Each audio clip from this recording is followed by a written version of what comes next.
안녕하세요. 챕터 3의 연습문제풀이입니다. 데이터와 통계량에 해당하는 연습문제풀이네요. 자, 처음에 들어가는데 1번, 2번 문제는 같이 풀이를 하겠습니다. 자, 우리가 범주형 척도라고 할 수 있는 거예요. 척도의 종류부터 한번 들어보죠. 척도의 종류. 자, 우리가 명, 서, 등, 비 이렇게 외웠죠. 자, 그래서 명목 척도, 서열 척도, 등간 척도, 비율 척도 이렇게 외웠는데요. 위에 두 개는 범주형 척도고요. 아래 두 개는 연속형 척도입니다. 그래서 명목 척도 한번 예를 들어 볼까요? 자, 남자는 1, 여자는 2. 자, 이렇게 딱딱 끊어지는 거죠. 서열 척도도 마찬가지고요. 근데 명목 척도와 서열 척도의 구분점, 또 등간 척도와 비율 척도의 구분점, 뭐라 그랬습니까? 네, 수라 그랬죠. 수의 연산이 가능하느냐, 가능하지 않느냐. 자, 이런 걸 가지고서 구분을 한다 그랬었는데, 자, 남자는 1, 여자는 1. 자, 체크를 했는데 남자와 여자 1과 2와 상관이 있을까요? 전혀 상관이 없죠. 왜냐면은 남자 더하기 남자 1 더하기 1인데 2잖아요. 여자가 되는 게 아니잖아요. 그렇죠? 자, 이런 경우, 자, 서울, 대전, 대구 이렇게 뭐 지역을 갖다 나타내는 것들 역시 숫자와 전혀 관계가 없습니다. 명목 척도라 그럽니다. 자, 서열 척도는 순서. 자, 순서라는 수와 관련이 있어요. 그러니까 숫자랑 전혀 관련이 없는 게 아니고 하나는 관련이 있네요. 순서라는 거. 그래서 금메달, 은메달, 동메달. 자, 마라톤 1등, 2등, 3등. 자, 이렇게 해서 순서는 있는데 실제로 요 간격이 1등과 2등과 3등, 금메달과 은메달과 동메달 이 간격이 동일한 건 아니죠. 그렇죠? 그래서 요 3등 빼기 2등은 1등에 해당하는 게 나오느냐? 그렇지가 않습니다. 그냥 순서만 나타내는 그런 척도를 갖다가 우리가 서열 척도 혹은 순서 척도라고 한다 그랬습니다. 자, 그 다음에 연속형 척도에서 보면은요, 등간 척도, 비율 척도가 있는데요. 명목 척도와 서열 척도보다 수에 대한 관련이 조금 더 깊죠. 근데 요 두 개의 차이가 뭐라 그랬습니까? 네, 0이라는 거죠. 0이 있느냐 없느냐. 자, 절대 0이 있는 거는 비율 척도라 그랬고요. 절대 0이 없는 거는 등간 척도라 그랬습니다. 그래서 제가 예를 들은 게 등간 척도에서는 온도를 예를 들었었죠. 그래서 영하, 영상을 구분하는 영도시가 있다. 자, 섭씨로 나타냈을 때요. 이 영도시는 온도가 없다라는 개념이 아니고 온도가 있지만 영도는 영상과 영하를 구분하는 그런 온도다. 그리고 측정 등간이 영상 1도, 2도, 3도 하는 그 간격이 다 똑같습니다. 또 마이너스 1도, 영하 1도, 영하 2도 하는 그 간격들도 똑같아요. 자, 이런 간격이 똑같은 거 등간 척도라고 합니다. 자, 그리고 비율 척도는 뭐가 있습니까? 절대 0이 들어있다 그랬었죠. 자, 그러니까 길이, 그 다음에 부피, 그 다음에 무게, 이런 것들을 말하는 거죠. 그래서 절대 0이라는 개념이 들어있는 거, 역시 이거 길이 같은 것도요, 순서대로 나타나면 1cm, 2cm, 3cm, 1m, 2m, 3m, 부피 같은 것도 그렇고요, 무게 같은 것도 그렇고요. 다 간격은 등간입니다. 근데 다만 0이 있느냐 없느냐 그 차이에서 구분된다고 하겠습니다. 자, 1번, 2번 다 같이 풀었습니다. 자, 그 다음에 이제 3번인데요. 자, 우리가 처음에 지난 시간에 했던 게 중심 경향도였었잖아요. 자, 중심 경향도 뭐였었습니까? 자, 데이터들을 다 종합을 해가지고서 그 중심을 이루는 값이 어느 정도 될 것인가. 자, 요거를 갖다 확인하는 그런 과정. 그 값이 중심 경향값, 중심 경향도라고 있습니다. 그래서 대표적으로 표현하는 값에는 평균값, 평균과 중간값, 최빈값 등이 있다고 얘기를 했었고요. 평균은 뭐 통계에서 가장 많이 쓰이는 중심 경향도고, 그 모든 통계 분석에서 가장 기본적으로 사용되고 이제 특성을 갖다 나타낼 때 제일 먼저 제시되는 수치입니다. 근데 중간값이 사용되는 경우가 있죠. 한쪽으로 치우치는 경도가 심할 때 그때는 이 평균이라는 게 평균이 가운데가 아니고 쭉 옮겨갑니다. 그렇기 때문에 평균이랑 같이 중간값이라는 걸 같이 보여주게 되면 특성이 이렇구나, 표본의 특성이 이렇구나 라는 걸 나타나게 되겠죠. 왜 평균이 크거나 작거나에 따라서 중간값과 비교해서요, 자료가 어디에 몰려있는지를 알 수 있으니까는요. 그 다음에 또 최빈값이라는 게 있습니다. 최빈값은 우리가 모드라고 얘기를 하는데요, 영어로요. 자, 측정된 값이 얼마나 많이 나오는 것인가, 그러니까 많이 측정되는 부분. 자, 그러면은 쏠림 현상을 갖다가 파악할 수 있겠죠. 자, 그렇기 때문에 중심 경향도는 평균값, 평균, 중간값, 최빈값 등과 같이 중심을 이루는 값이 어느 정도인가를 측정하는 그런 값이다 라고 여러분들이 이해하시기 바랍니다. 자, 4번인데요. 자, 우리가 중심 경향도만 가지고서 그 표본의 특성을 알 수 있다 그랬죠. 자, 그런데 이게 완벽하다고 그랬습니까? 자, 그렇지가 않죠. 자, 평균이 다 같아요. 처음에 예를 들었던 것, 남녀 대항전 골프시합. 자, 전부 다 80타를 쳤습니다. 2대 2로 했는데 80타, 80타, 혹은 70타, 90타 이렇게 쳤는데 평균은 다 80타잖아요. 근데 이 분포가 같다라고 할 수 있느냐? 같다라고 할 수 없다 그랬습니다. 쏠림의 현상이 어떻게 있느냐, 혹은 퍼짐의 정도가 어떻게 있느냐를 파악을 해야 되는데, 이 평균값만 가지고는 그걸 파악을 할 수 없기 때문에 우리가 산포도를 봐야 된다 그랬죠. 이 산포도를 나타내는 그 지표가 분산, 혹은 표준 편차, 그 다음에 범위, 뭐 4분위수, 100분위수 이런 것들이 있습니다. 자, 그런데 이 중에서도 가장 많이 쓰이는 그 산포도로서의 값이 분산이다. 그래서 모분산은 우리가 이렇게 시그마 제곱으로 표현한다 그랬고요.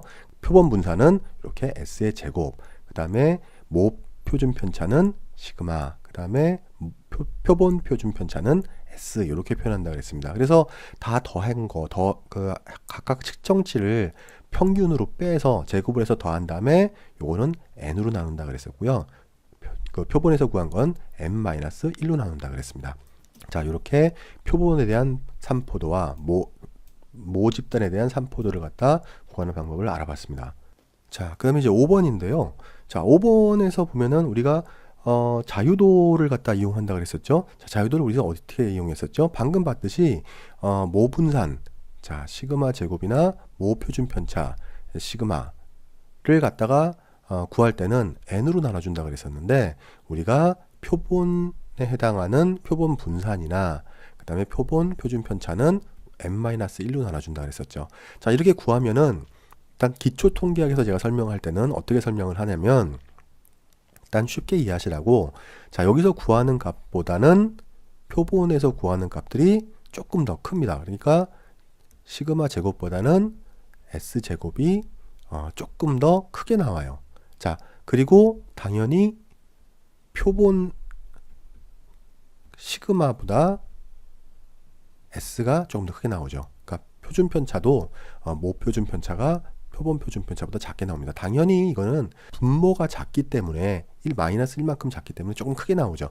자, 그렇게 해서 여기보다 크기를 조금 더 크게 해서 여기 있는 수치가 안에 포함이 될 수 있도록 그렇게 해서 제가 크게 만든다라고 처음에 설명드렸었는데, 자유도라는 개념은 일단은 A, B, C가 있습니다. 그러니까 A, B, C를 갖다가 맞춰야 되는데, 자, 우리가 평균이 만약에 3이라고 한번 가정을 해볼게요.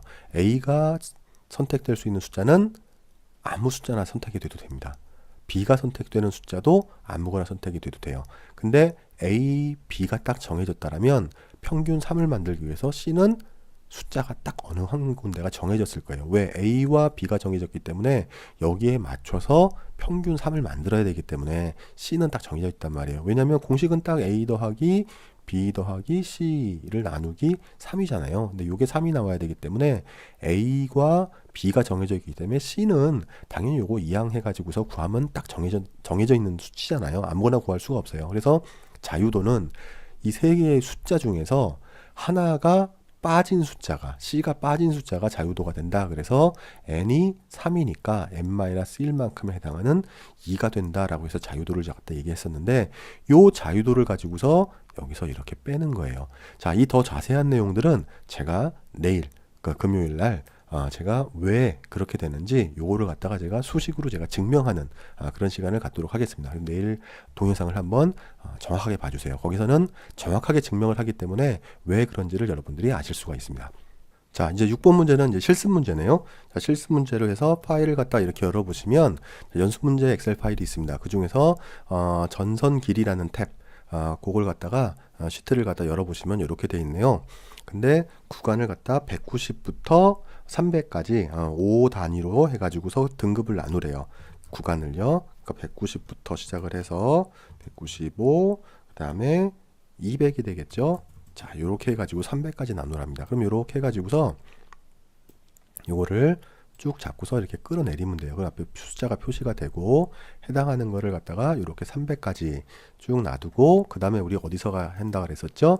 자, 우리가 삽입에 보면은 데이터 탭이죠. 데이터 탭에 보면 데이터 분석 클릭을 해서 보시면 이렇게 나왔습니다. 우리가 뭘 했었냐면 히스토그램을 선택했었죠. 자, 그렇게 한 다음에 입력 범위는 당연히 여기 길이입니다. 길이. 그러니까 길이에 해당하는 걸 이렇게 컨트롤 쉬프트 하고서 커서 방향 아래 거를 갖다 누르면 이렇게 한 번에 다 들어가요. 그 다음에 계급 구간도 그거와 똑같이 한번 해보죠. 여기서부터 컨트롤 쉬프트 하고 아래 방향을 딱 누르면 해당하는 구간이 다 들어갔습니다. 출력 범위를 어디다 출력을 할 거냐면 여기다가 딱 정할게요. 그냥 처음부터 시작을 해서 출력 범위를 이렇게 정해서 여기다부터 출력을 하기로 할게요.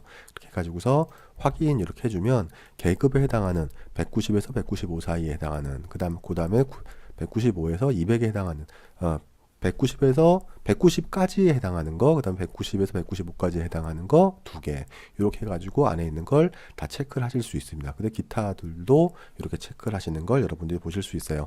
이건 뭐 데이터 분석 탭을 갖다 이용해가지고서 히스토그램 가지고 들어가는 거니까 크게 어려운 부분은 아닌 것 같습니다. 자, 이렇게 여러분들 구해주시고요. 자, 그다음에 7번 문제는 이제 이거를 갖다가 이제 도수 분포표를 나온 걸 갖다가 뭐라 그랬습니까? 이제 막대 세로형 차트로 나타내 보라네요. 자, 그럼 요 안에 요 표에 커서가 위치를 하면 됩니다. 그래서 삽입 탭에 들어가셔서 여기서 보면은 차트가 있죠. 추천 차트 보면은 모든 차트 놓고 거기서 막대형에서 세로 막대형에서 여러분들이 하고 싶은 거 선택을 하시면 됩니다. 이것도 좋고 저것도 좋고 해가지고서 선택을 하신다. 위에 것도 뭐 선택하실 수가 있어요. 해당하는 걸 갖다가 선택을 하신 다음에 저는 그냥 묶은 세로 막대형 가장 일반적인 거 요걸로 해서 확인하겠습니다. 그러면 이렇게 자료가 표시되는 거를 여러분들이 확인하실 수가 있습니다. 자, 근데 8번 문제는 자, 엑셀에 보면은 제가 이렇게 옆으로 좀 이동을 해가지고서 미리 입력을 해놨어요. 자, 여기에 해당하는 거를 한번 우리 구해 보도록 하겠습니다. 자, 일단 여기다가 평균, 그 다음에 중간값, 최빈값, 자, 이렇게 해놓고 해당하는 걸 갖다가 평균을 해서 보면 평균 여기서 그냥 찾으면 된다 그랬죠. 평균 이렇게 해서 요 범위가 아니니까 범위만 이렇게 결정해서 엔터 해주시면 평균이 10.9 이렇게 나왔네요. 자, 중간값은 우리 여러분들 모르시면 이렇게 함수 마법사를 클릭하셔서 여기서 입력하시면 돼요. 그래서 한글로 놓고 중간값 해서 엔터를 치시면 이렇게 메디안이라고 나왔네요. 자, 더블 클릭 해주시면 해당하는 인수를 갖다가 집어넣도록 해놨습니다. 이렇게 집어넣어 놓고 확인해 주시면 중간값이 이렇게 나왔어요. 일단 최빈값 보면은 우리가 모드라는 건 알고 있는데 모른다고 생각을 하고서 함수 삽입 이렇게 놓고 여기서 최빈값 이렇게 해서 엔터 치시면 해당하는 값이 나오네요. 이렇게 해서 확인해 놓고 해당하는 인수 이렇게 있습니다. 다 해놓고서 확인해 주시면 가장 많이 나온 숫자가 이렇게 5네요. 5. 자, 이렇게 우리가 확인하실 수가 있습니다. 자, 이제 9번 문제예요. 자, 9번 문제에 보시면은 이렇게 돼 있습니다. 그래서 구해야 될 것들은 모분산과 표본분산을 구해서 여러분들이 어떻게 사용하는지 그걸 갖다 확인하랍니다. 자, 모분산을 구하는 방법은요. 자, 우리 함수 그냥 이용하시면 돼요. 여기서 모분산, 분산 이렇게만 치시면 분산에 해당하는 것들이 이렇게 나와요. 그래서 클릭을 딱 해보면 표본 집단에 해당하는 분산, 그러니까 표본 분산이죠. 여기 var 하고서 .s 돼 있는 거는요.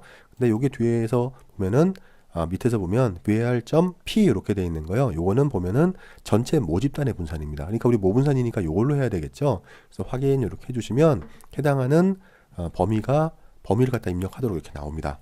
그러니까 컨트롤 시프트 하고서 커서 아랫방향 한 번에 누르면 다 한 번에 입력이 되죠. 확인해 주시고요. 표본 분산은 역시 클릭을 해서 표본 분산도 우리가 분산 이렇게 해서 입력을 해주시면 이렇게 제일 위에 나와 있던 거죠. S 해당하는 샘플에 해당하는 겁니다. 그걸 갖다가 적어서 여기서 엔터 치신 다음에 아래로 쭉 내려주시면 확인하실 수가 있어요. 자, 보면은 모분산이 작죠. 표본분산이 n-1이니까 25가 아니고 24로 나눠줬으니까 그만큼 더 커졌을 거예요. 제가 이건 아까 문제에서 제가 설명을 드렸었고요. 이걸 어느 때 사용하느냐? 이 모분사는요, 전체 모집단이에요. 그렇기 때문에 실제로 이 샘플로 이렇게 끊어서 우리가 알아본 거 25개를 알아본 거기 때문에 실제로 이 전선의 길이에 대한 모분산 전체를 다 해봐야 됩니다. 근데 그걸 우리가 모분산을 갖다 아는 경우는 거의 없다 그랬죠. 그래서 표본분산이 많이 사용이 된다고 여러분들한테 말씀드렸습니다. 그래서 제가 그 SPSS 그 프로그램까지 돌려가면서 엑셀에서 나오는 값, 그 다음에 SPSS 스태티스틱에서 나오는 그 값까지 해가서 제가 다 비교를 해드렸었죠, 지난 시간에요. 자, 그렇게 확인하시고 여기서 다시 역시 표본 모분산은 n으로 나눠주는 거고 요건 n-1로 나눠주는 거. 자, 그거 증명하는 거 금요일 날 들어갑니다.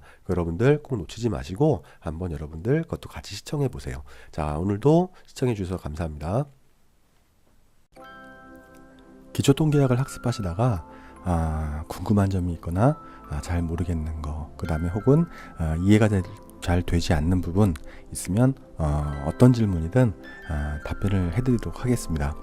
그런데 강의를 했음에도 불구하고, 강의에서 설명을 했음에도 불구하고 그거 제대로 안 들으시고 일단은 막 빨리 넘기기 해가지고서 이렇게 막 하는 이제 그런 질문들 있지 않습니까? 근데 그런 질문에 대해서는 제가 일일이 다 답변을 드릴 수가 없어요. 답변을 해드리지 않겠다라는 얘기가 아니고 일단은 학습을 하시기로 마음을 먹으셨으니까 일단은 한번 잘 읽어보시고 그 다음에 질문을 해주시면 감사하겠습니다.